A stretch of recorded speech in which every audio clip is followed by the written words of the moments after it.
Shalom, berakar dalam firman hari yang ke-282. Kita akan membaca dari kitab Sakaria pasal 11 sampai 14. Mari kita berdoa.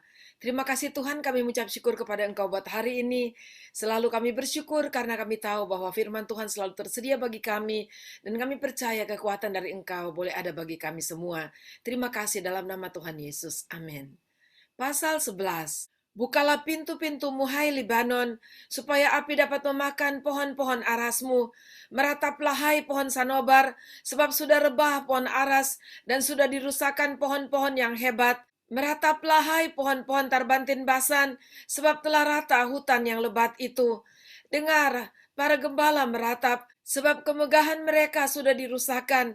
Dengar, singa-singa mengaum, sebab sudah dirusakkan kebanggaan sungai Yordan. Beginilah firman Tuhan Allahku kepadaku, gembalakanlah domba-domba sembelihan itu. Orang-orang yang membelinya, menyembelihnya dengan tidak merasa bersalah, dan orang-orang yang menjualnya berkata, terpujilah Tuhan, aku telah menjadi kaya, dan orang-orang yang mengembalakannya tidak mengasihaninya.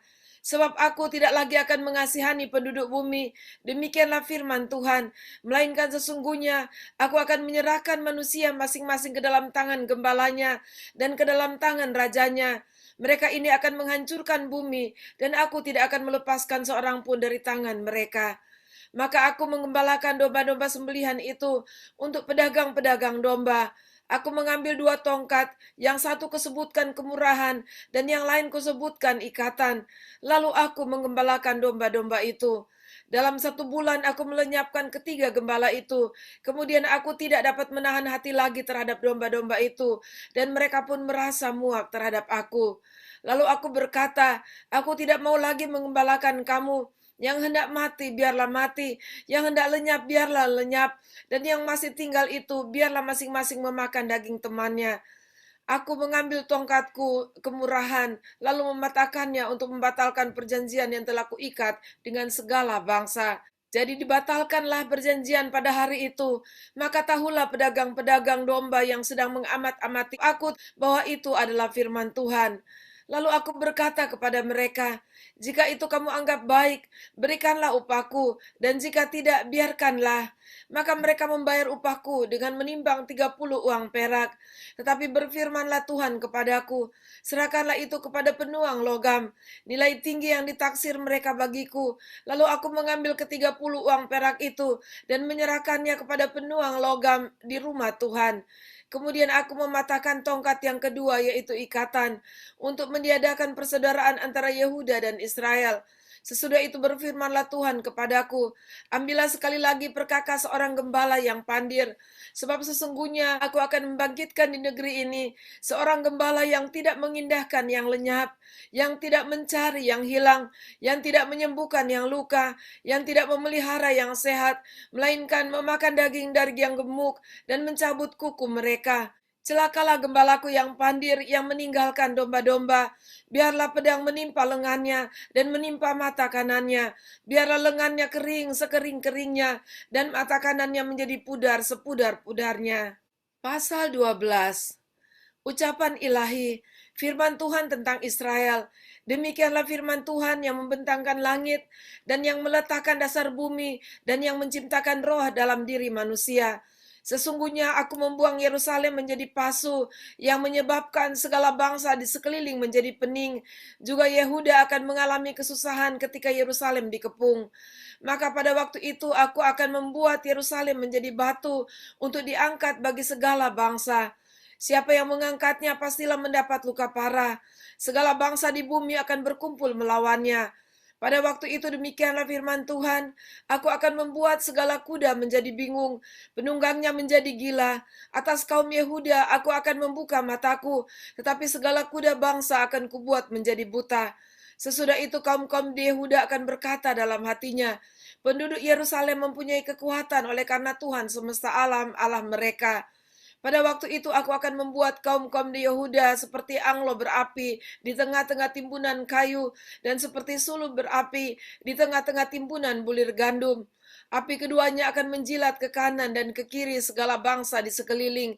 Tetapi Yerusalem selanjutnya akan tetap tinggal di tempatnya yang dahulu. Tuhan akan pertama-tama memberi kemenangan kepada kemah-kemah Yehuda, supaya keluarga Daud dan penduduk Yerusalem jangan terlalu bermegah terhadap Yehuda. Pada waktu itu Tuhan akan melindungi penduduk Yerusalem, dan orang yang tersandung di antara mereka pada waktu itu akan menjadi seperti Daud, dan keluarga Daud akan menjadi seperti Allah, seperti malaikat Tuhan yang mengepalai mereka. Maka pada waktu itu aku berikhtiar untuk memunahkan segala bangsa yang menyerang Yerusalem. Aku akan mencurahkan roh pengasingan dan roh permohonan atas keluarga Daud dan atas penduduk Yerusalem. Dan mereka akan memandang kepada dia yang telah mereka tikam, dan akan meratapi dia seperti orang meratapi anak tunggal, dan akan menangisi dia dengan pedih seperti orang menangisi anak sulung. Pada waktu itu ratapan di Yerusalem akan sama besarnya dengan ratapan atas Hadat Rimon di lembah Megido. Negeri itu akan meratap, setiap kaum keluarga tersendiri, kaum keluarga keturunan Daud tersendiri dan istri mereka tersendiri, kaum keluarga keturunan Nathan tersendiri dan istri mereka tersendiri, kaum keluarga keturunan Lewi tersendiri dan istri mereka tersendiri, kaum keluarga Simei tersendiri dan istri mereka tersendiri, juga segala kaum keluarga yang masih tinggal, setiap kaum keluarga tersendiri dan istri mereka tersendiri. Pasal 13. Pada waktu itu akan terbuka suatu sumber bagi keluarga Daud dan bagi penduduk Yerusalem untuk membasuh dosa dan kecemaran. Pada waktu itu demikianlah firman Tuhan semesta alam. Aku akan melenyapkan nama-nama berhala dari negeri itu, sehingga orang tidak menyebutnya lagi. Juga para nabi dan roh najis akan kusingkirkan dari negeri itu. Dan apabila seseorang masih tampil sebagai nabi, maka ayahnya dan ibunya yang telah memperanakkan dia akan berkata kepadanya, "Janganlah engkau hidup lagi, sebab yang kau katakan demi nama Tuhan itu adalah dusta." Lalu ayahnya dan ibunya yang telah memperanakan dia akan menikam dia pada waktu ia bernubuat. Pada waktu itu para nabi masing-masing akan mendapat malu oleh karena penglihatannya sebagai nabi, dan tidak ada lagi dari mereka yang mengenakan jubah berbulu untuk berbohong. Tetapi masing-masing akan berkata, "Aku ini bukan seorang nabi, melainkan seorang pengusaha tanah, sebab tanah adalah harta kepunyaanku sejak kecil." Dan apabila ada orang bertanya kepadanya, "Bekas luka apakah yang ada pada badanmu ini?" Lalu ia akan menjawab, "Itulah luka yang kudapat di rumah sahabat-sahabatku." Hai pedang, bangkitlah terhadap gembalaku, terhadap orang yang paling karib kepadaku. Demikianlah firman Tuhan semesta alam. Bunuhlah gembala, sehingga domba-domba tercerai-berai. Aku akan mengenakan tanganku terhadap yang lemah. Maka di seluruh negeri demikianlah firman Tuhan. 2/3 daripadanya akan dilenyapkan, mati binasa. Tetapi 1/3 daripadanya akan tinggal hidup. Aku akan menaruh yang 1/3 itu dalam api, dan akan memurnikan mereka seperti orang memurnikan perak. Aku akan menguji mereka seperti orang menguji emas. Mereka akan memanggil namaku, dan aku akan menjawab mereka. Aku akan berkata, "Mereka adalah umatku," dan mereka akan menjawab, "Tuhan adalah Allahku." Pasal 14. Sesungguhnya akan datang hari yang ditetapkan Tuhan, maka jarahan yang dirampas daripadamu akan dibagi-bagi di tengah-tengahmu. Aku akan mengumpulkan segala bangsa untuk memerangi Yerusalem. Kota itu akan direbut, rumah-rumah akan dirampoki, dan perempuan-perempuan akan ditiduri. Setengah dari penduduk kota itu harus pergi ke dalam pembuangan, tetapi selebihnya dari bangsa itu tidak akan dilenyapkan dari kota itu. Kemudian Tuhan akan maju berperang melawan bangsa-bangsa itu, seperti ia berperang pada hari pertempuran. Pada waktu itu kakinya akan berjejak di Bukit Zaitun yang terletak di depan Yerusalem di sebelah timur. Bukit Zaitun itu akan terbelah dua dari timur ke barat, sehingga terjadi suatu lembah yang sangat besar. Setengah dari bukit itu akan bergeser ke utara, dan setengah lagi ke selatan. Maka tertutuplah lembah gunung-gunungku, sebab lembah gunung itu akan menyentuh sisinya, dan kamu akan melarikan diri seperti kamu pernah melarikan diri oleh karena gempa bumi pada zaman Usia, Raja Yehuda.